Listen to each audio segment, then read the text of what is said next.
What's up, belle communauté? J'espère que vous allez bien. Aujourd'hui, on reçoit Lucie Réaume, qui est une créatrice de contenu, une entrepreneure et aussi une voyageuse. On est full excités parce que dans l'épisode d'aujourd'hui, on vous parle d'ambition, de sortie de zone de confort, mais aussi d'entrepreneuriat avec nos amis.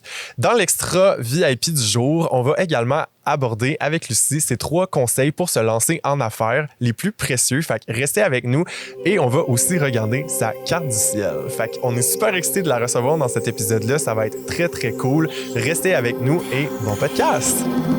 Hello les amours, bienvenue au Safe Space. J'ai goût qu'on ait du fun ici. Ouais. Là. La vie, c'est pas faite pour se faire chier. Là. C'est ça notre rôle aussi à travers ce qu'on fait, de juste comme incarner pleinement qu'est-ce qu'on veut. Puis si on vous connaît pas, ben on espère vraiment connecter avec vous, vous rencontrer, puis juste vibrer. What's up tout le monde? J'espère que vous allez bien. Aujourd'hui, au Safe Space, on reçoit Lucie Réaume, qui est une entrepreneure, créatrice de contenu et voyageuse. On est vraiment content de t'avoir avec nous aujourd'hui sur le plateau. Comment vas-tu? Ah, je vais tellement bien, surtout depuis que je suis arrivée ici. C'est un espace incroyable. On est en pleine nature. On entend le petit feu dans le background. Ah, honnêtement, je suis trop bien. C'est vraiment...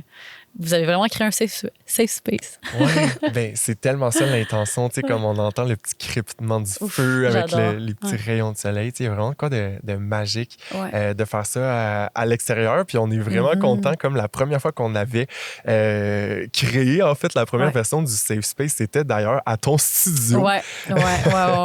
Ah, c'est fou ça, parce que, ben c'est ça, vous avez enregistré tellement d'épisodes, puis c'est passé un très malheureux incident que, en fait, la carte SD a été perdue, c'est ça? Perdue. Aujourd'hui, c'est une relique de la mort d'Harry Potter qu'on a retrouvée. C'est ça, c'est des petits incidents qui arrivent. On se sentait tellement mal. Puis, mais au final, justement, on en parlait avant de commencer à enregistrer. Mais Claude, tu me dis qu'au final, ça a été pour le mieux parce que c'est ce qui a mené au fait que le Safe Space soit tourné ici, à l'extérieur, en été. Puis honnêtement, tu sais, je veux dire, on a notre petit studio Girl Crush, mais je veux dire, c'est rien comparé à ce studio. Je trouve que ça vous représente beaucoup mieux d'être en nature, d'être en connexion avec les éléments, dans une petite atmosphère bohème. Fait que, je trouve ça ben, cool. on est vraiment contents. C'est un full circle moment de t'avoir avec nous aujourd'hui. Fait que, tu sais, rien que pour avoir un petit flow qui s'installe, moi, j'ai peut-être envie de parler avec Claude et toi, peut-être de l'expérience qui vous relie ensemble, qui est Seekers, une émission de télévision à travers laquelle vous cherchiez des vérités un peu partout à travers le monde. Fait que On la cherche toujours. Toujours en quête de vérité. On me dit à l'oreille. C'est ça. La régie nous dit que la vérité n'a pas encore été trouvée. Fait que, écoutez, comment ça s'est passé, cette expérience-là, pour vous? Puis c'est quoi l'apprentissage là, qui ressort de tout ça? Là? Ouais. Mais en fait, juste pour comme ça, on a comme le timeline complet. Claude et moi, on s'est vraiment rencontrés au travers de la première retraite de yoga que j'ai assisté, de Dosha Yoga, qui était à Bali en 2018, je pense. Je pense, oui. On dirait que dire 2018, je suis comme, wow, ça fait longtemps. On me confirme à la régie que la télévision est en noir et blanc. La régie, elle a beaucoup de choses à dire aujourd'hui. Puis, c'est ça. Puis, je pense que comme l'idée de Seekers, ben, comme toi, ça faisait un moment que tu le germais un peu dans ton esprit, mais ça a été un peu fuelé par l'expérience qu'on a eue à Bali, right? Oui, vraiment. Ouais, c'est ça. OK. Fait qu'à Bali, on avait eu cette expérience. C'était comme après la retraite, puis on avait continué à voyager ensemble, Claudine et moi.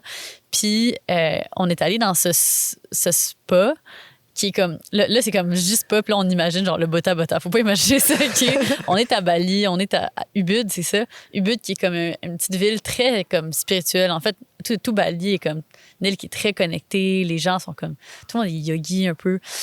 Puis c'est cette espèce de spa comme extérieur, en nature. T'es comme tout en connexion avec les éléments. On rentre dans ce sauna. Puis là, il y a comme 2 autres personnes qui sont assises, cet homme et cette femme. Puis là, on s'assoit. Puis là, c'est quoi la phrase qu'ils disent? Ils ont dit comme... genre, we've been waiting for you. Ouais, c'était weird, là. On comprenait rien. On était comme silence dans le spa. Ouais. On est comme, ben là, tu sais, qu'un étranger te dise comme, je t'attendais. Ouais. C'est genre, qu'est-ce qui se passe? Puis là, ils se mettent juste à nous parler de cette séance de canalisation qui va se produire 4 jours plus tard et nous disent que, comme, ils ressentent qu'on doit y assister. Puis là, nous, évidemment, curieuse comme on est comme, on n'a pas le choix d'y aller, là, comme il faut qu'on y aille. Fait qu'on se rend à cette séance de canalisation. Puis la canalisation, c'est en fait quand une personne utilise son corps afin de channel... Recevoir des informations là, d'une entité quelconque. Oui. Puis bon, hein, maintenant que le gouvernement américain a confirmé la présence d'extraterrestres, ça semble vraiment plus legit notre histoire. Hein? Exactement. Parce que depuis les dernières années, à chaque fois que je racontais ça, j'étais comme... Ouais, fait que dans le fond, il y avait cette fille qui spinait sur elle-même pendant comme 3 heures. Puis genre, elle prenait une voix complètement différente. Puis comme, tu sais, on ressentait quelque chose d'étrange. Mais là, on a quand même la confirmation que ça fait plus de sens, tu sais. Mais moi, je le faisais essayer aux gens. J'étais comme, essaye de spinner comme ça en faisant ces motifs-là de tes mains pendant 3 heures. Est-ce que c'est possible? C'est vraiment vrai? Qu'est-ce qu'on a vécu? Ouais. Fait que... ah non, ça, c'était un moment extraordinaire. Fait que, tu sais, ça a vraiment amené de vivre ça nous a vraiment amené à se questionner, OK, mais si on vient de vivre ça parce qu'on est rentré dans un sauna à Ubud, il y a combien d'expériences spirituelles ou comme qui permettent de connecter, de vivre des vérités différentes qui existent sur cette planète. Puis on s'est dit, OK, il faut qu'on aille les vivre. Puis on a commencé avec l'Inde. Puis d'ailleurs, c'est juste le commencement. Hein? Fait que, c'est quand la suite? Mais honnêtement, on se fait demander par les diffuseurs, est-ce qu'il va y avoir une saison 2, 3? Ah ouais? C'est la question qui revient le plus souvent. Fait que, à nous de décider. On le ferait ça différemment. Là. Complètement différent. En tout cas, on aurait des bonnes pistes. J'aurais un bon...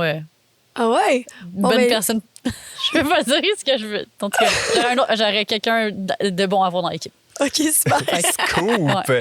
Hey, mais les filles, moi, je serais curieux de savoir, tu sais, à travers tout ça, vous avez vécu toutes sortes d'expériences spirituelles, puis peut-être, tu sais, déstabilisantes. Pour toi, tu sais, du channeling, je sais pas si tu savais c'était quoi avant ça. Fait que, tu sais, je suis convaincu que vous êtes entré en contact là, avec toutes sortes de nouvelles réalités que vous aviez pas vues. Tu sais, sur une note plus personnelle, comment avez-vous reçu ça? Tu sais, avez-vous vécu des défis ou, tu sais, y a-t-il des choses là, qui sont ressorties là, chez vous de ce grand voyage? Ben, pour moi, c'est sûr que ce qui avait été le plus particulier, c'est que après cette séance de channeling en groupe, j'ai pris une séance en privé avec cette femme. Puis, c'est ça, en fait, à ce moment-là, le décès de mon père était quand même assez récent. Puis, je voulais comme voir si je serais capable de peut-être connecter avec lui. Puis, c'est ça, au début, j'étais comme... Ouais, je sais pas si, genre, tu sais, ça a quand même coûté de l'argent, quand même relativement cher, tu sais. Fait que là, je me disais, bon, est-ce que c'est pour de vrai? Est-ce que c'est pour de faux? Peu importe. Mais comme, je me soumets à cette expérience, puis on va voir qu'est-ce qui va se passer. Puis, je me suis laissée aller dans l'expérience, puis honnêtement, ça a été quand même un baume apaisant, dans le sens que ce qui en est ressorti, c'est que j'ai quand même pu sentir que j'ai connecté à lui, j'ai comme senti sa présence, mais d'une manière très douce et réconfortante. Je sais pas si c'était... Tu sais, des fois, on dit, comme... Je sais pas, tu sens du froid sur toi, comme, je sais pas. Pour moi, c'était juste vraiment quelque chose un sentiment qui m'a fait comprendre qu'il était bien où il était, où il est, et qu'il est fier de moi, et que, comme... il veille sur moi, et que j'ai comme cette lumière qui me protège. Vraiment comme... Ouais, c'est ça, cette protection. Ça m'a fait comprendre que peu importe le cheminement que j'allais prendre dans ma vie, j'allais être protégée et quelqu'un allait veiller sur moi. Ouais, t'accompagner là-dedans aussi. C'est ça. Là. Puis pour moi, c'était une grosse... À ce moment-là, j'étais en grosse phase de questionnement par rapport à mon avenir. J'étais comme, mais par où je m'en vais? Tu sais, oui, je commençais sur les réseaux, mais je commençais aussi, je pense, au HEC, ou peut-être que je commençais à l'université en ligne, puis je me demandais, mais c'est quoi mon why? C'est ça ta question aux actuariens. Ouais, c'est ça ma question aux actuariens. Puis, c'était quoi la conclusion? Qu'il n'y avait pas de why. Ouais, c'est ça. Toute la vie était un why, puis que le why était finalement juste d'être heureux à chaque jour. C'était comme la réponse plate, mais le fun à la fois. Ouais, c'est vrai. Mais c'est vrai, parce que en même temps, si tu te dis, moi, mon why, ma mission, c'est X chose. C'est une action concrète. Mais qu'est-ce qui arrive la journée que tu réussis à atteindre ça, que tu as atteint cette mission-là? Tu n'as plus de raison d'exister sur cette terre, tu sais? Ben non. Ou encore, là, tu t'en trouves une nouvelle. Puis tu vois, ben, là, on ouvre quand même une porte qui est intéressante parce que tu es une entrepreneur, tu es une personne qui aime créer toutes sortes de projets. Fait que tu pourrais-tu nous parler justement de quels sont les projets qui t'ont fait le plus évoluer aussi? Puis, tu sais, est-ce que comme ton why, là, finalement, est-ce que tu arrives à le trouver dans le cadre de ces projets-là? Oui, c'est drôle qu'on parle de ça comme actuellement parce que je suis en train d'écouter un audiobook qui est Starting with Why de Simon Sinek. Là, je pense que c'est comme un des classiques du développement personnel. Puis il y a quelques années, en fait, à ce moment-là de ma vie qu'on vient de parler, là, en 2018-2019, j'étais très dans le développement personnel. Je lisais comme tous les livres de développement personnel pour essayer de me comprendre, pour comprendre c'est quoi ma mission de vie. Puis à un moment donné, j'ai plus compris. Puis je me suis dit, je me suis trouvée, puis je suis prête à passer à autre chose. Puis je me suis un peu plus éloignée de ce type de lecture. Puis là, jusqu'à récemment, que là, je me cherchais juste un livre à écouter en audiobook. Puis Sin m'en avait beaucoup parlé. J'étais comme, tu sais quoi, ça me ferait pas de tort me remettre un peu là-dedans, puis voir si ça m'amène des questions à me poser et tout. Fait que c'est ça. Fait que là, justement, je l'écoutais dans l'auto en m'en venant ici. Puis c'est intéressant parce que vu que je fais beaucoup de choses différentes dans ma vie, c'est comme si, tu peux te dire, j'ai un why. Fait que, mettons, pour ma création de contenu, j'ai un why qui est très clair. Mais après ça, je me dis, mais est-ce que mon why est assez clair dans tous les projets que j'entreprends, t'sais? Parce que des fois, il peut comme un peu varier, mais en soi, ça doit être un peu comme un arbre puis revenir à un même cours, si on veut. Fait qu'en tout cas, ma réponse n'est pas comme parfaite, mais j'ai quand même des pistes en fonction de ce que je fais. Fait que, mettons, pour moi, dans ma création de contenu, mon why, c'est vraiment... La raison que je me lève le matin puis que j'ai envie de créer, c'est pour inspirer les gens à sortir de leur zone de confort et à leur tour vivre des expériences hors du commun qui vont les marquer. Fait que, moi, je me dis, je me soumets moi-même à des expériences inconfortables. Je fais des choses que j'aurais jamais pensé faire. Par exemple, dormir en camping d'hiver. Dormir littéralement dehors à moins 40. T'sais, j'aurais jamais pensé faire ça, mais je me dis, si au travers de tout ça, comme je teste ça va certainement me faire apprendre quelque chose. Puis bon, moi, je vais créer une vidéo de ça. Je vais partager ce que j'ai appris. Puis après ça, peut-être qu'il y a des gens qui vont prendre ce petit apprentissage-là. Ça va résonner d'une certaine manière chez eux. Peut-être que eux, ça va les inspirer à faire telle autre chose qu'ils pensaient faire depuis longtemps puis qu'ils n'ont jamais fait, t'sais.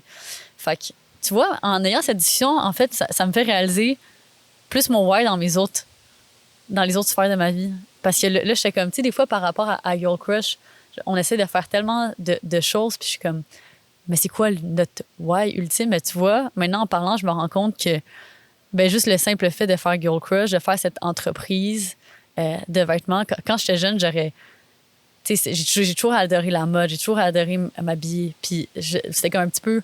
Je pense qu'il y a beaucoup d'entre nous qui rêvent un peu genre de faire ça. Tu sais, je sais pas, c'est juste quelque chose qui est tellement fun d'être dans la création et tout. Mais je me disais, j'ai pas ce qu'il faut pour faire ça. Puis là, c'est encore une fois quelque chose que j'ai dit. Je me suis dit, OK, je vais l'essayer. C'est inconfortable. J'ai aucune idée par où commencer, mais je vais le faire. Puis là, finalement, au travers de tout ça, veux pas, avec la création de contenu, je documente ça.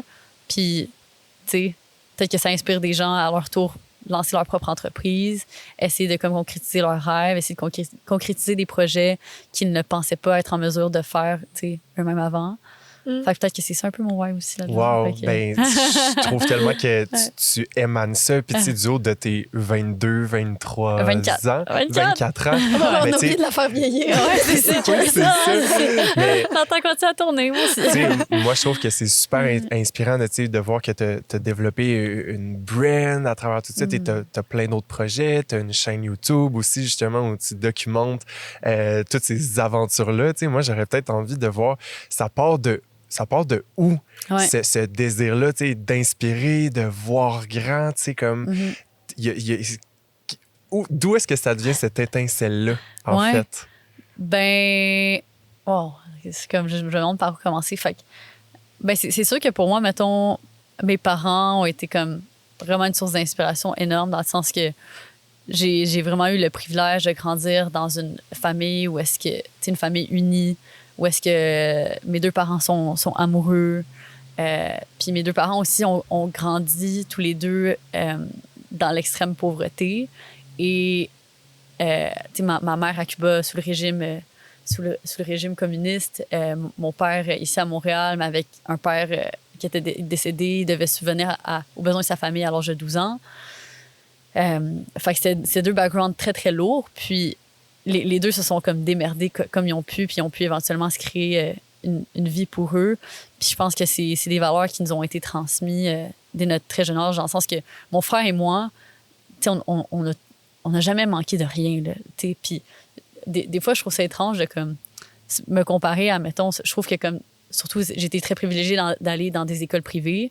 Puis des fois, mettons, je vois d'autres jeunes qui ont grandi dans le même type de famille que moi, mais que, tu sais, on dirait qu'ils prennent tellement pour acquis ce qu'ils ont, comme, tu sais, l'éducation qu'ils ont, puis tout ça, puis comme ils s'assoient là-dessus, puis, mettons, ils sont pas motivés d'aller étudier, puis tout ça, puis des fois, il y a la santé mentale aussi qui entre en ligne de compte, puis ça, c'est un autre sujet. Mais pour moi, on dirait que de savoir que mes parents ont tellement vécu de misère, puis ont tout donné pour nous offrir ça, c'est comme, c'est tellement profond à l'intérieur de nous de travailler pour ce qu'on veut dans la vie, puis qu'on peut faire tout ce qu'on veut dans la vie. Si eux ont été capables de, tu sais, ma mère, de passer à manger juste un morceau de pain puis un verre d'eau avec du sucre, à sa vie actuellement où est-ce qu'elle est capable de gérer des projets de construction, tu sais. Puis elle a fait, ma mère, elle a fait mille et une choses aussi, là. Fait que je pense que je suis ça d'elle. Mais tu sais, si elle a réussi à faire ça, ben comme, moi, je peux faire n'importe quoi. Hey, surtout, on est ici au Québec. On a l'accès à l'éducation, on a l'accès à la santé, comme on vit dans un des endroits les plus en paix dans le monde, comme tout nous est donné pour vraiment qu'on puisse exploiter notre plein potentiel, exploiter nos intérêts. Fait que, tu sais, pour moi, c'est à chaque fois que j'ai eu envie d'essayer quelque chose, ben, je me suis dit, ce serait juste un gaspillage de ne pas l'essayer, tu sais, parce que si ma mère, à mon âge, elle aurait pu avoir toutes ces opportunités-là, elle l'aurait pris aussi, tu sais, mais elle n'a pas pu. Je pense que c'est quelque chose que mes parents nous ont beaucoup transmis aussi. Eux, il n'y avait pas ces opportunités-là. Fait que c'est ça. Fait que pour nous, c'était vraiment important de grab tout ça. Puis c'est ça. Je sais pas si ça répond à... Ça répond 100% à la question. Puis merci tellement de partager ça avec nous. Tu sais, je pense que t'as un discours super inspirant qui dit aussi, tu sais, regardez d'où ma famille part. Puis avec tout ce que tu nous racontes, tu sais, je pense que... ce que tu essaies de nous dire, c'est comme sky is the limit. Puis, comme, moi, je trouve que ça, c'est super intéressant comment est-ce que tu l'amènes. Puis, je pense que, tu sais, j'aurais envie de te demander, après tout ça, comme, pour toi, tu sais, qui est ambitieuse, tu sais, puis, tu sais, comme je te lance des fleurs à quelque part parce que je trouve que c'est super beau que, tu sais, t'aies réussi à construire tout ça. Pour toi, puis selon ton vécu à toi, c'est quoi ton plus grand succès? Mais c'est quoi aussi ta plus grande défaite? C'est quoi un échec pour Lucie, là? Wow, c'est vraiment une bonne question. Ben, pour moi, ma vision de l'échec, c'est que, tu sais, en soi, il n'y a pas d'échec, c'est seulement des apprentissages. Fait que jusqu'à présent, ce que, mettons, j'ai pu déjà par le passé juger d'être un échec, maintenant, c'est plus comme ça que je le vois, parce que ça m'a permis vraiment de grandir. Puis en soi, chaque moment plus difficile professionnellement a permis de comme se questionner, faire qu'est-ce qu'on peut faire de différent, puis continuer à avancer et faire les choses encore mieux. Tu sais, tantôt, on parlait du défi que vous avez eu de comme, bon, ben la carte SD, elle a été perdue, puis là, c'est comme, tu sais, ça peut être vu un peu comme un échec, mais après ça permet de faire les choses encore mieux, puis on est ici aujourd'hui. Fait que je dirais que, tu sais, admettons, tu sais, ça m'est arrivé plusieurs fois de prendre des débarques, si on veut, puis ça a juste été les plus belles leçons, puis en soi, la vie, comme, ne peut jamais rester telle qu'elle l'est. Comme tout est en constant mouvement, la planète continue à tourner. Fait que des fois, tu te dis, on est vraiment bien, actuellement, les choses se passent bien. Puis comme oui, les choses peuvent continuer à bien se passer, mais tout continue à avancer. Fait que d'autres choses vont se passer. Ça va moins bien se passer des fois. Des fois, ça va mieux se passer. Mais c'est juste tout le temps comme des apprentissages, tu sais. Fait que sinon, comme vraiment concrètement, pour moi, tu sais, des moments qui ont été plus difficiles, je pense que ce serait... on avait comme notre première entreprise qu'on avait lancée Cindy et moi, puis éventuellement, on a rentré comme partenaire d'affaires aussi Alexandra, qui travaille maintenant aussi avec nous chez Girl Crush. Puis on avait fait notre premier événement, E-Influence, à Montréal. Ça avait été un énorme succès. On avait tout sold out. Il y avait comme 250 personnes. Puis on se disait, wow, comme on est... comme tout ce qu'on touche, comme se transforme en or. On est vraiment dans le succès actuellement. Tout ce qu'on fait fonctionne. Fait que là, on avait une petite demande pour faire un événement Influence à Québec. Puis on s'est dit, OK, on va faire Influence Québec 6 mois plus tard. Fait que là, on arrive, on crée cet événement-là. Puis à peu près, on avait loué la plus grande salle à Québec. C'est le terminal de croisière de Québec. C'est là qu'ils font comme la semaine numérique, qui est comme une grande semaine, un grand événement web. Il y a des gens qui viennent de partout à travers le monde et tout pour cet événement. Puis nous, on se dit, on va faire ça à la même place qu'eux, mais en n'utilisant pas toutes les salles, évidemment. On se dit, OK, capacité encore 250 personnes. Mais on vend les billets. Là, on est à une semaine avant l'événement, puis on a vendu 5 billets. On est vraiment dans la merde. À ce stade, c'est même plus un comme... Puis on a investi beaucoup d'argent, on a payé pour la salle, on paye pour le traiteur, on paye certains conférenciers. C'est comme...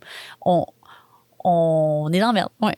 On est dans le négatif. Puis là, on se dit, OK, là, c'est même plus une question de rentabilité, c'est une question de comme réputation, de ce que les gens qui vont être là vont se rappeler. Dans le sens que on veut juste pas avoir le stamp loser dans le front pour la suite, parce qu'à date, ça allait bien. Fait qu'on se dit, OK, là, faut juste qu'il y ait quand même du monde dans la salle, puis que ça se passe bien. Fait que là, on se met à faire plein d'efforts pour comme, essayer de vendre plus de billets. On se met à inviter plein de gens gratuitement. Puis là, finalement, comme à la journée de l'événement, ça n'a pas paru. Il y avait, je pense qu'il y avait peut-être 80, peut-être 100 personnes. Puis ça n'a pas paru. Puis, mais dites-vous qu'à un stade, quand tout ça se passait, Cine a dit, OK, j'ai une idée. Pour la salle de conférence, on s'entend, c'est des salles de conférence normalement pleines. Il y a peut-être 75, 100 personnes assises. Elle dit, peut-être qu'on pourrait mettre toutes les chaises en rond, puis juste faire une discussion en cercle avec les participants. J'étais comme, on peut pas faire ça, là, faut pas que ça se passe. Les conférenciers vont être tellement déçus que qu'est-ce qu'on va faire après? Puis là, finalement, c'est ça, la journée d'événement s'est passée, puis en soi, on a eu tellement de fun cette journée-là. On a eu plus de fun à Influence Québec qu'à Influence Montréal. Puis en soi, l'événement n'a pas été rentable. On a perdu de l'argent.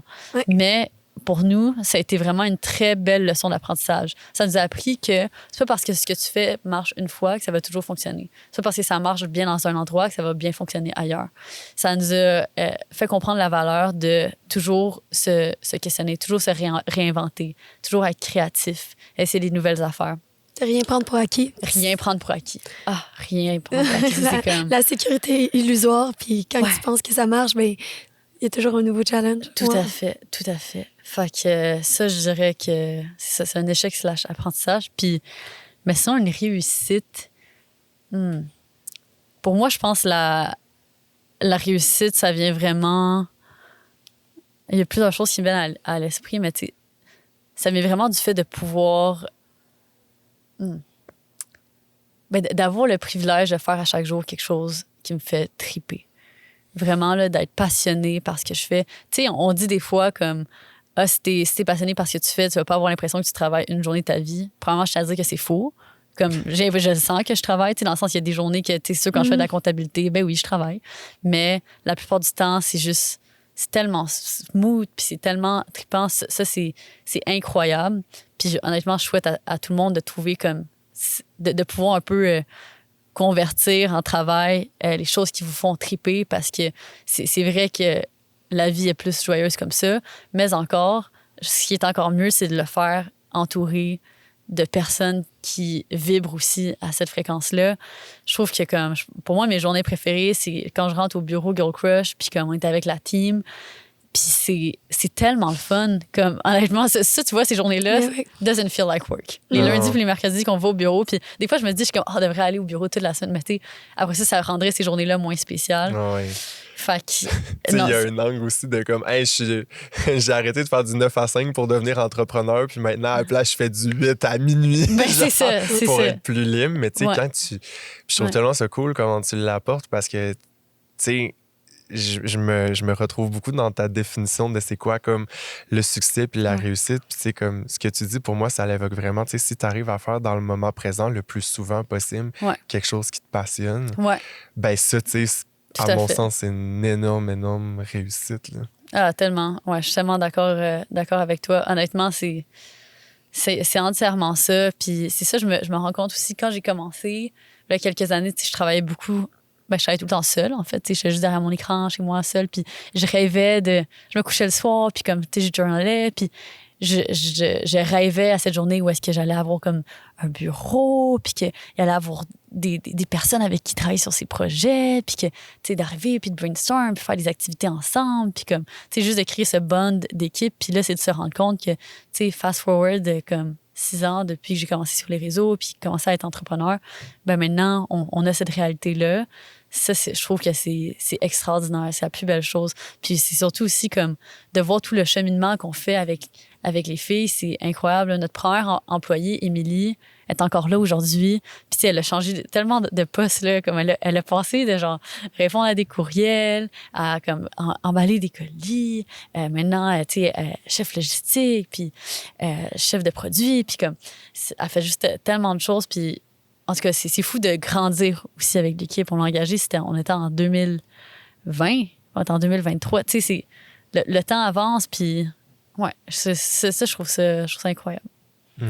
Puis, mon Dieu, j'ai comme envie d'emmener la conversation dans toutes sortes de directions. Mais tu sais, moi, une chose que j'entends beaucoup de toi, c'est que tu es une preneuse de risques. Tu sais, t'es game, puis tu vois loin. Puis j'aurais envie de te demander, tu sais, y a-tu un moment là où tu as voulu prendre un risque, là, puis là, tu te trouvais dans une position où tu étais comme, hey, je recule-tu, ou comme, parce que moi, j'entends beaucoup de courage dans ton histoire, de volonté d'essayer toutes sortes de choses, mais tu sais, y a-tu des moments où tu as pris un step back, puis t'as fait, ouf, tu sais, ça, c'est pas pour moi, là?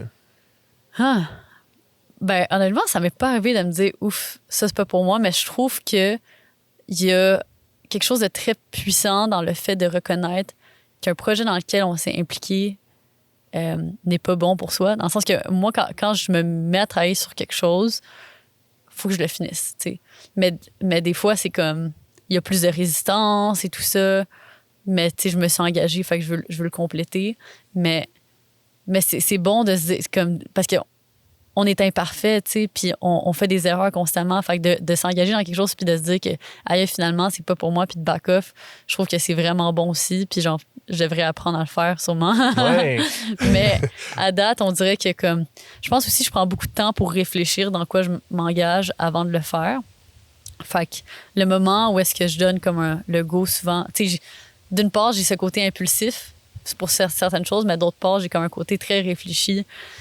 Puis aussi, je pense que c'est comme la nature de ce que je fais. Puis tout ça, il y a beaucoup d'opportunités qui surviennent, tu sais, souvent. Puis j'ai aussi beaucoup d'idées de comme, oh my God, il y a cette autre idée d'entreprise que j'aimerais lancer.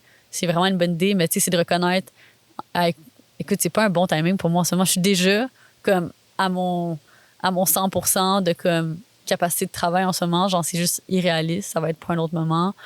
Fait que, mais en général, tu sais, je pense que comme je disais tantôt, la vie change continuellement, fait que c'est d'accepter les changements. Fait que, tu sais, comment que je peux relayer ça, mettons, juste sur les réseaux sociaux. Ben, comme, à un certain point, j'étais comme, j'ai envie de faire plus, comme, des vidéos de, tu sais, vraiment d'aventure, puis comme d'expédition. Mais, tu sais, je sais pas si les gens vont aimer ça, parce que, ben, tu sais, il y a comme, c'est quelque chose qu'on voit un peu plus sur la scène internationale, on dirait, tu sais, vraiment des aventures, des vidéos comme d'aventure, puis tout.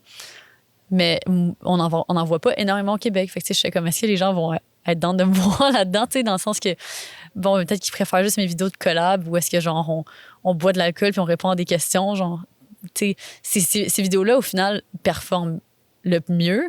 Mais au final, est-ce qu'il y a, quand une fois que j'ai publié cette vidéo-là, genre, je vibre de bonheur parce que je suis comme complètement fière du travail que j'ai fait?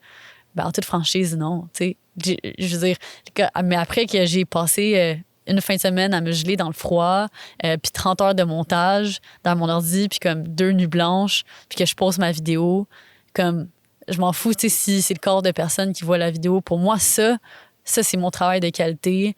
Puis ça, je me suis surpassée. Puis comme, je trouve que c'est du travail exceptionnel. Puis genre, je suis prête à montrer ça à n'importe qui, tu sais.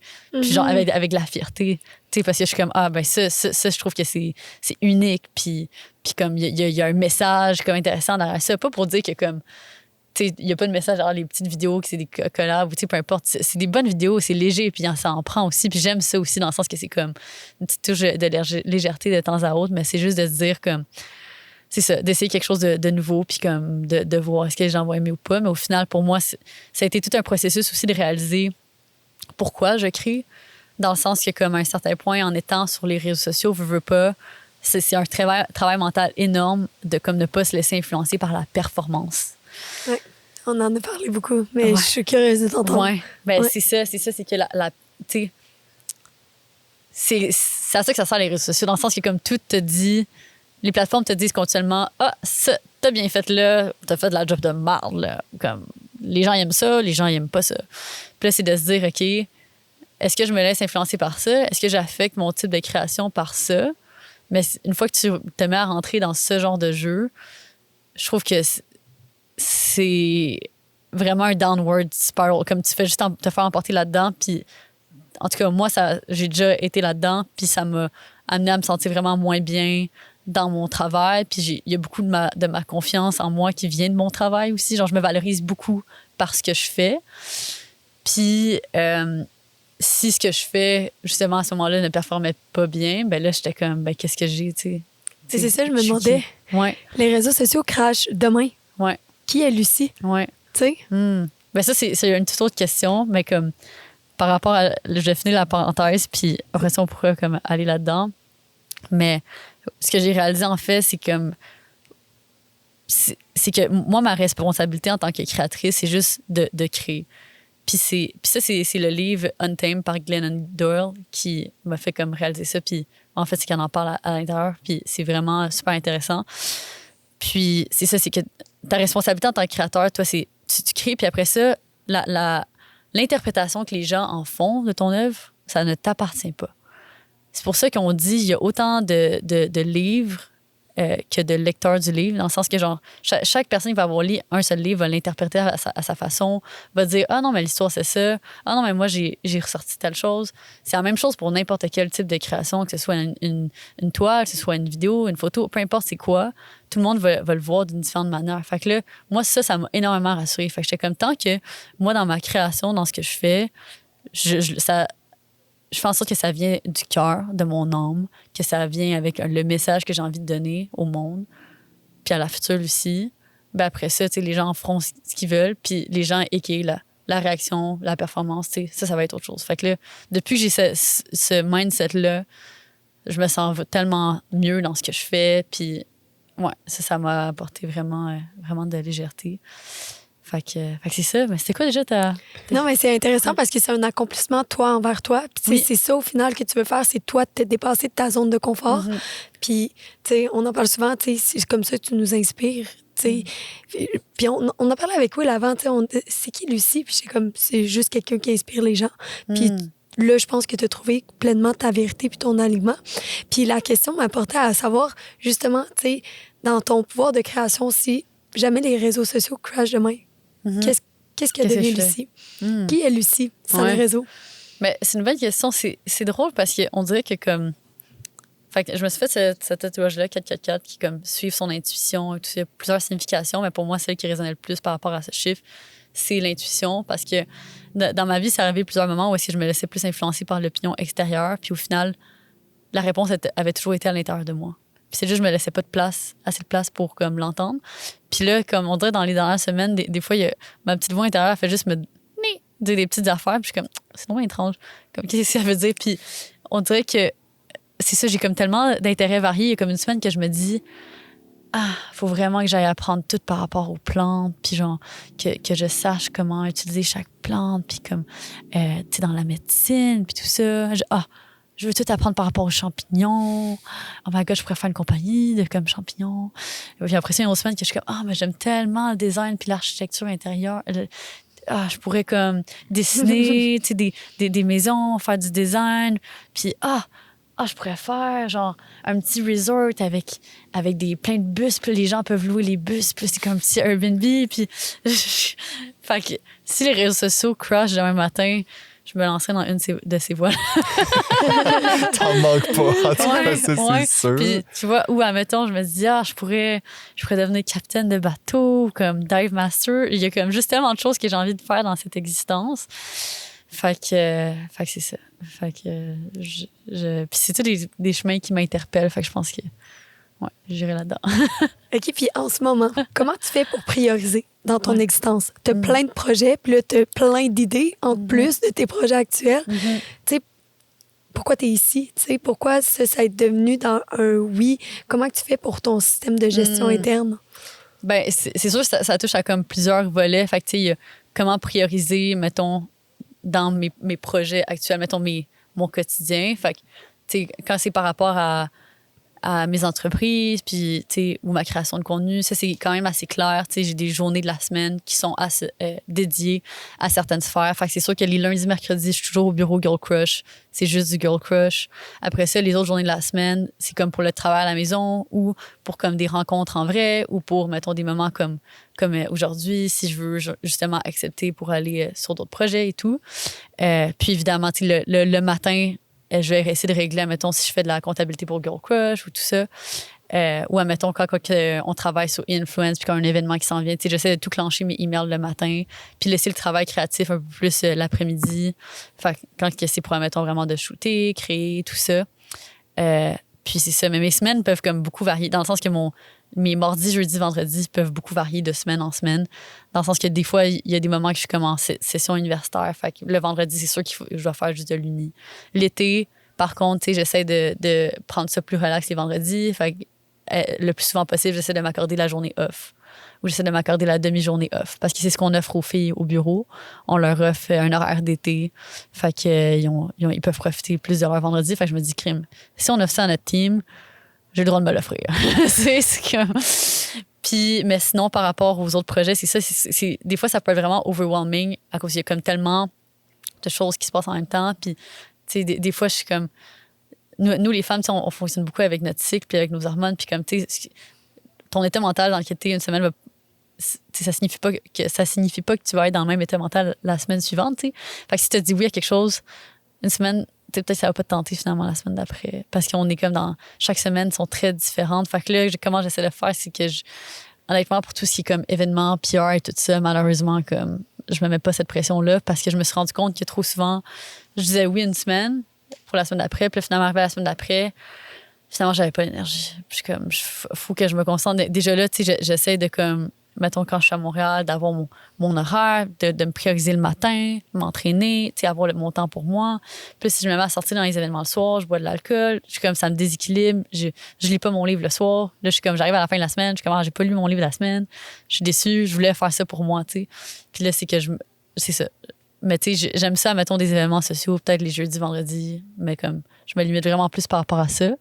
Mais pour ce qui est comme, d'admettons, accepter aujourd'hui, tu sais, c'est même pas une question, là. Comme tu m'as parlé du podcast, puis j'étais comme, Chloé, comme tu m'as tellement tout donné. Comme je trouve que on a tellement une amitié que je trouve qu'on s'élève mutuellement, mais je trouve que tu m'as un petit peu plus élevé que moi, je t'ai élevé. Moi, c'est le contraire, Lou. C'est le contraire. Ouais. Mais je trouve que c'est ça. Fait que j'étais comme, c'est la moindre des choses, honnêtement. Là. Puis je savais que comme ça allait être une discussion enrichissante parce qu'à chaque fois que je suis avec toi, puis Will, je te connais moins, mais à chaque fois, toutes les discussions que j'ai eues avec toi ont été incroyables. Ouais. Puis quand je pourrais parler avec toi pendant des heures aussi, fait que c'était comme, c'est ça, c'était même pas une question de, c'était sûr. Tout ce que vous faites, c'est comme de la magie, là, c'est comme... Mais pareillement, puis tu sais, moi, je suis tellement impressionné aussi dans tout ce que tu as dit dernièrement, de voir comment, tu sais, t'es organisé, t'es consciente, tu sais, t'as l'air d'être une personne qui est bien capable de manager son temps. Puis tu sais, moi, j'aurais peut-être envie pour les gens qui nous écoutent aussi, tu sais, qui ont peut-être un rêve ou un projet, puis qui voient ça très, très grand, tu sais, quel conseil tu leur donnerais pour apprendre à manager le temps qu'ils allouent à leur rêve, mais aussi comme du temps pour leur vie personnelle, puis comme leurs besoins plus au niveau du bien-être. Ben, c'est sûr que, pardon, je trouve que c'est vraiment important, mettons, quand tu as un rêve ou un projet, je pense que la première étape, c'est de l'écrire. Parce que souvent, parce qu'on va rêver de quelque chose, ça va rester dans notre tête, mais tant que c'est dans ta tête, ça va pas se concrétiser. Le fait de simplement écrire ce rêve, automatiquement, c'est plus un rêve, ça devient un objectif. Oui, puis ça devient... tu lui donnes une forme, tu le densifies. C'est ça. Il y a 1000% plus de chances que ça se concrétise juste le moment que tu l'écris. Puis ça, là, c'est une action qui peut prendre quoi? 30 secondes? Une minute, ça prend pas de temps. Mais juste cette simple étape-là, la plupart des gens ne pensent pas à la faire. Fait que juste, premièrement, tu l'écris, c'est ta première action concrète dans le monde matériel. Fait que tu as plus de chances que ça se matérialise. Puis après ça, c'est de commencer à agir en direction de cette ambition-là. Fait que des fois, c'est comme, tu te dis, mais par où commencer? Quand tu n'as aucune idée, on a Google, on a ce privilège-là. Fais une recherche Google. Mais là, même avant de te lancer là-dedans, ça peut être de te prévoir du temps. pour faire ta recherche Google, pour prendre des notes. Puis quand tu vas commencer à faire ta recherche, puis tu vas commencer à trouver des éléments intéressants, ben porte-toi un Google Doc, puis commence à noter toutes les informations que tu trouves. OK, ben genre, il y a tellement de blogs, on a tellement de ressources, justement, je pense que c'est quasiment ça le problème, c'est qu'il y a trop de ressources, trop d'informations. On a de la misère à distinguer comment trouver les bonnes informations. Mais honnêtement, de nos jours, en 2023, peu importe ce que tu as envie de faire, tu peux trouver comment sur l'Internet. C'est ça qui est assez fou. Fait que comme...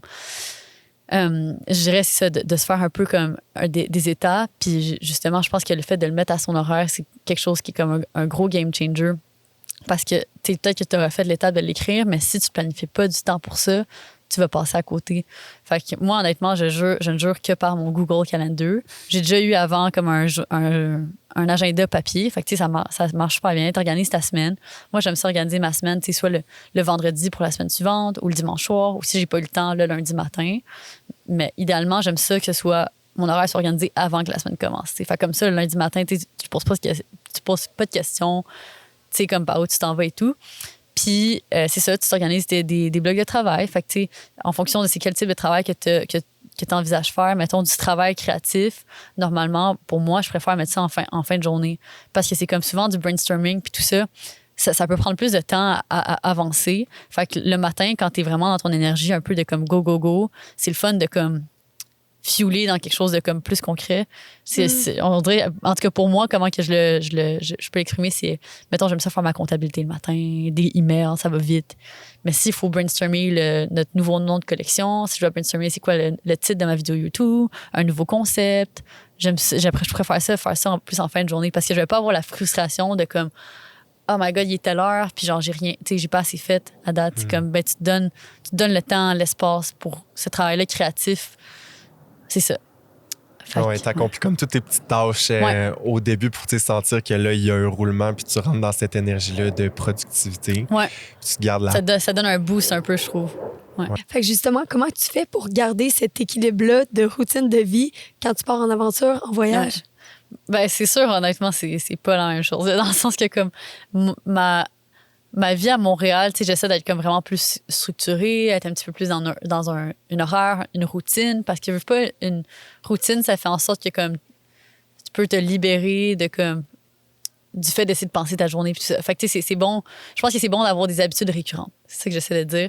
Mais quand je suis en voyage, c'est sûr que comme mettons, je perds un peu le fait de mon petit matin self-care puis de faire du yoga ou de m'entraîner, puis de journal, puis de lire. Par contre, ça, je continue à faire en voyage. Mais c'est ça. Honnêtement, c'est juste...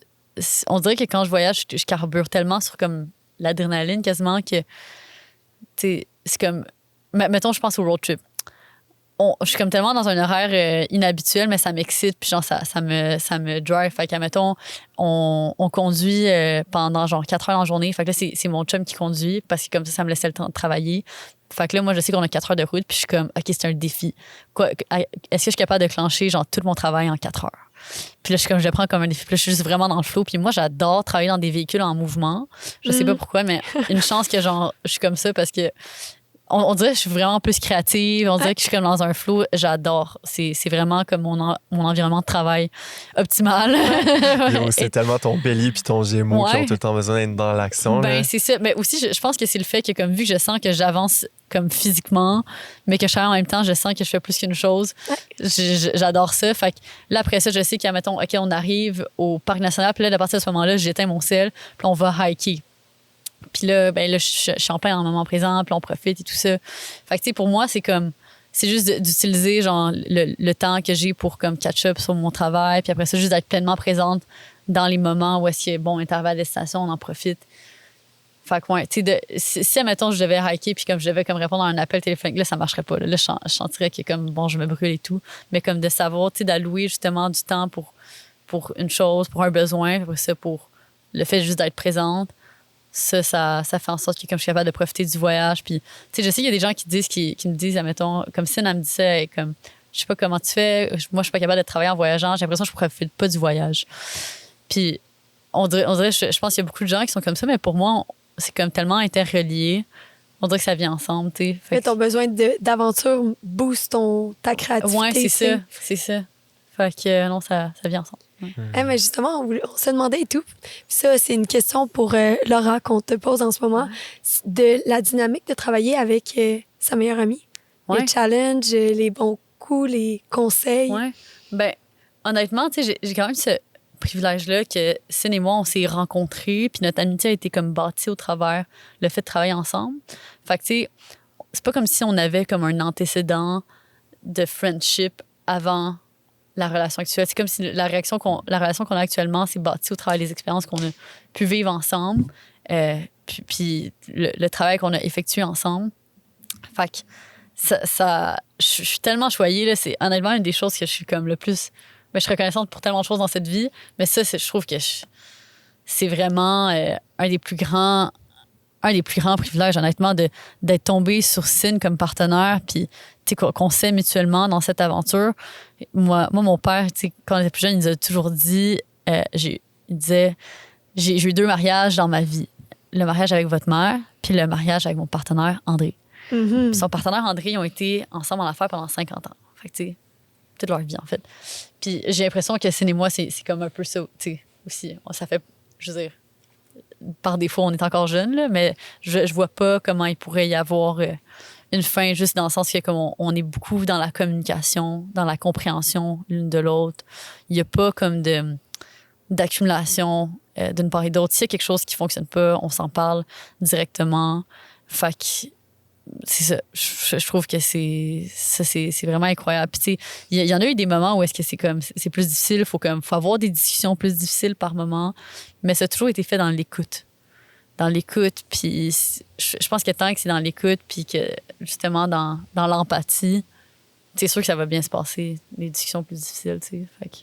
Wow, mais ça doit tellement être nourrissant, justement, d'entretenir cette relation-là d'amitié, puis aussi dans le cadre professionnel. Puis c'est sûr que moi, quand j'entends ça, je trouve que ça a l'air comme trépidant, mais je peux pas m'empêcher aussi de faire un lien entre comme l'ambition, puis d'une certaine façon, des fois, la solitude. Parce que, tu sais, des fois, quand on a certaines ambitions, il y a des choses qu'on veut concrétiser, tu sais, c'est pas tout le temps tout le monde qui est rendu au même niveau puis qui peut nous suivre là-dedans. Fait que, tu sais, moi, j'aurais envie de te demander, toi, est-ce que tu vois un lien entre l'ambition puis la solitude dans ta vie? Puis si t'en vois pas, c'est-tu quelque chose qui te fait peur? Ben, c'est sûr qu'il y a en effet un lien, là, dans le sens que c'est quelque chose qu'on parle beaucoup, surtout comme quand tu as ton entreprise, mettons l'entreprise prend l'expansion, tu es un chef d'entreprise. Souvent, c'est là qu'il y a comme beaucoup de solitude. Fait que c'est pour ça aussi que je dis je me sens tellement privilégiée d'avoir Cyn parce qu'on peut se partager ça, mais comme même encore là, des fois, c'est vrai que ça peut être difficile à ce niveau-là. C'est pour ça qu'il y a comme que moi, mettons, j'ai commencé à faire partie d'un groupe entrepreneurial pour comme être entourée aussi juste de d'autres personnes qui vivent cette réalité-là.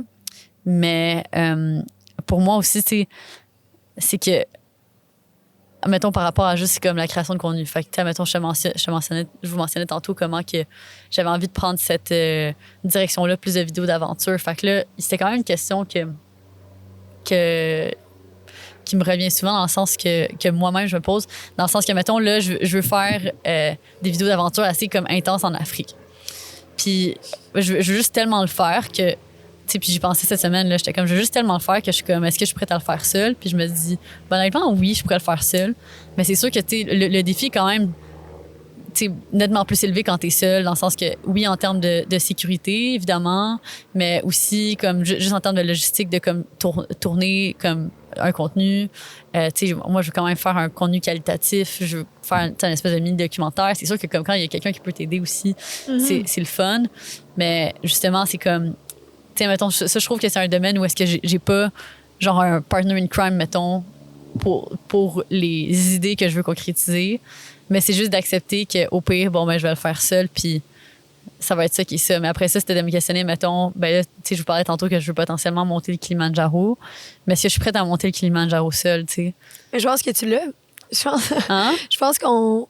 Tu sais, drôlement, on a tout le temps des projets d'aventure, mais on s'est jamais réunis. Fait que j'ai une ressource pour toi aussi, Lucie, qu'on me dit. Oui. Ouais. Mais c'est ça, fait que... Ben ouais, fait que de parler à son entourage, mais au moins, tu sais, je trouve que depuis que j'ai rencontré mon chum, au moins, il est comme vraiment sur la même longueur d'onde que moi. Fait que ça, c'est vraiment chouette quand que, tu sais, je peux comme le traîner avec moi dans mes expéditions. Puis il est vraiment willing de tout. Mais c'est juste que, tu sais, lui aussi, évidemment, il y a comme d'autres engagements dans sa vie. Là, il va commencer la maîtrise.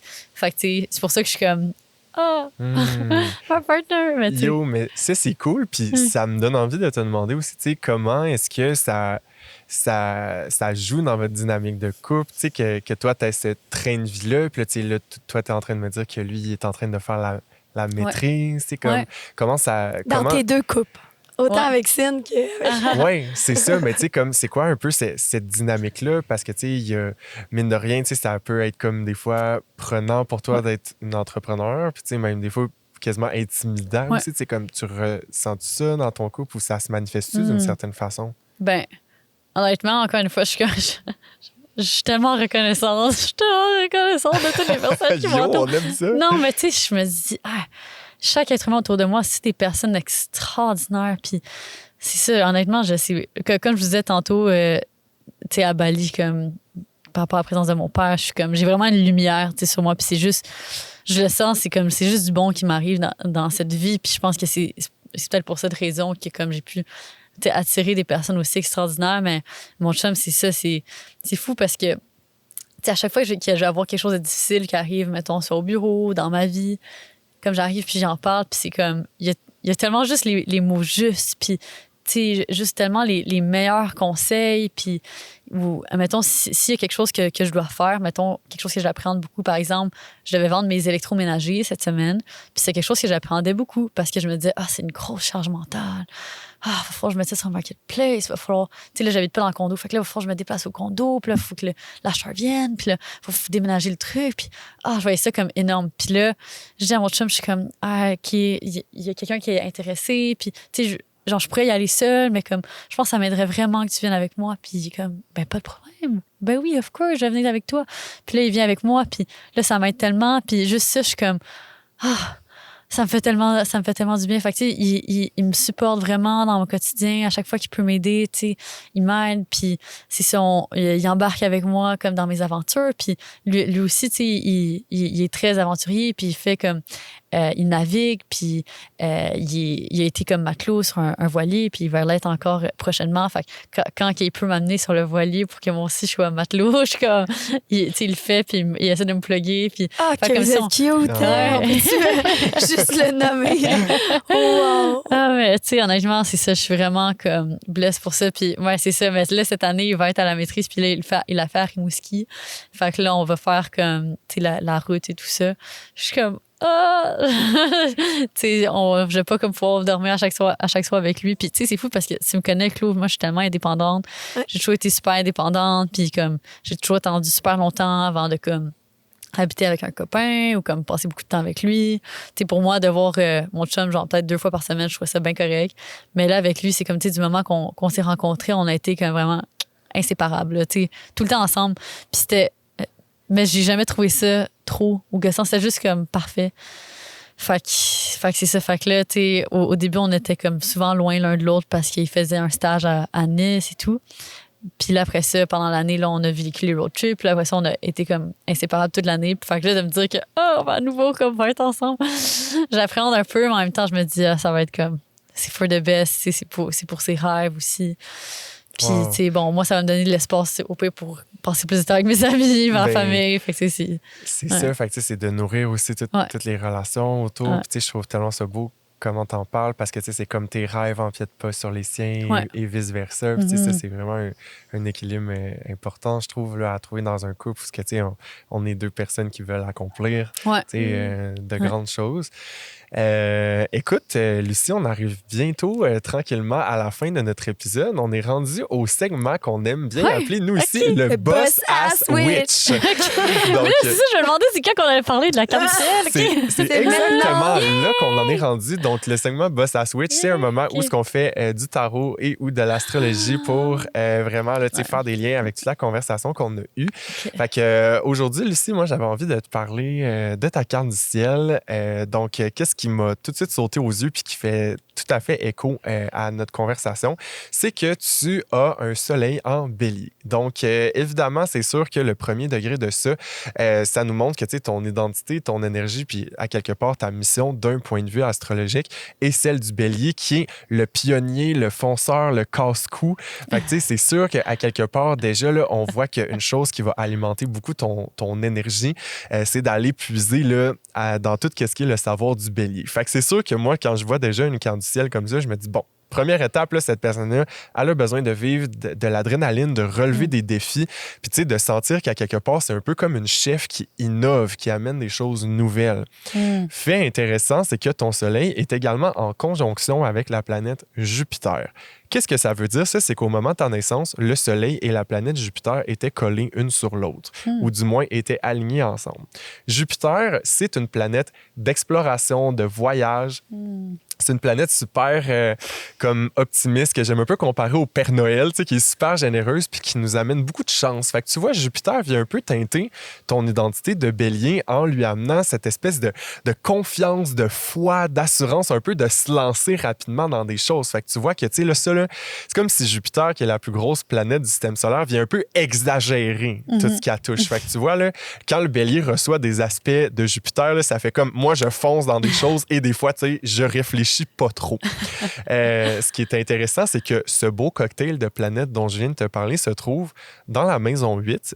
En astrologie, les maisons sont des secteurs du ciel, mais aussi de notre vie. Puis la maison 8, c'est le secteur des crises, des grandes transformations, du domaine psychologique aussi qui nous amène là, à vivre des grosses prises de conscience à l'intérieur de nous qui nous déstabilisent. Fait que tu vois, c'est comme si on disait que ton soleil te donne un peu le mandat de te lancer tête première dans des expériences de crise, de grandes remises en question à travers lesquelles tu développes une foi puis une certaine assurance pour te faire prendre les plus grandes prises de conscience. Là. Oh my God.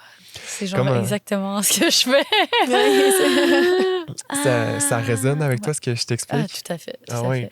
Oui. Qu'est-ce qui est super intéressant aussi, c'est que tu as ta lune dans le signe du Gémeaux. Puis la lune, là, c'est un astre qui nous parle de notre âme, de notre monde intérieur. Et le Gémeaux, c'est une énergie pétillante, un peu comme frivole, qui adore la communication puis se lancer dans toutes sortes de projets. Fait que, les grands archétypes du Gémeaux vont être la touche à tout, la communicatrice, la polyvalente puis la journaliste. Fait que tu vois, toi, ta lune en Gémeaux se trouve dans la maison 10, qui est le secteur du travail. Fait que tu vois, c'est comme si ton âme de touche à tout, de journaliste, de communicatrice doit également se retrouver puis se manifester un peu dans ton travail. Ça va être une grande zone de confort pour toi parce que la lune est un astre que j'aime un peu comparer à la maman. Fait que tu sais, pense à une maman qui nous prend dans nos bras puis qui nous sécurise. Ben tu sais, il y a vraiment ce côté-là que toi, c'est comme si tu sais, t'es Astérix, là, toi, là, t'es né dans la potion magique de la communication, de tout ce qui est justement là, t'adapter à toutes sortes de situations pour manifester ça là, dans ta vie professionnelle, finalement. Fait que, tous tes projets, ton âme de touche à tout mêlée à ton identité de fonceuse qui aime prendre des risques puis voyager, essayer toutes sortes de choses, ça, c'est ces deux énergies-là un peu qui viennent se manifester là, à travers tout ça.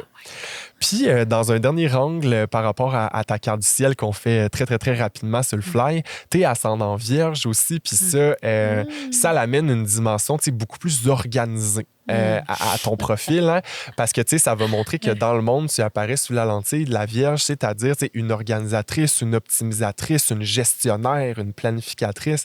Fait que tu vois qu'il y a quand même une dichotomie entre tout ce que je viens de parler, qui nous parle beaucoup plus d'un esprit libre, aventurier, qui veut essayer toutes sortes de choses puis se lancer un peu tête baissée dans toutes sortes d'épopées parce qu'elle a constamment besoin d'être en mouvement, alors que ton ascendant nous parle aussi de cette facette de toi-là qui est très organisée, perfectionniste puis qui veut vraiment bien réfléchir à ce qu'elle entreprend.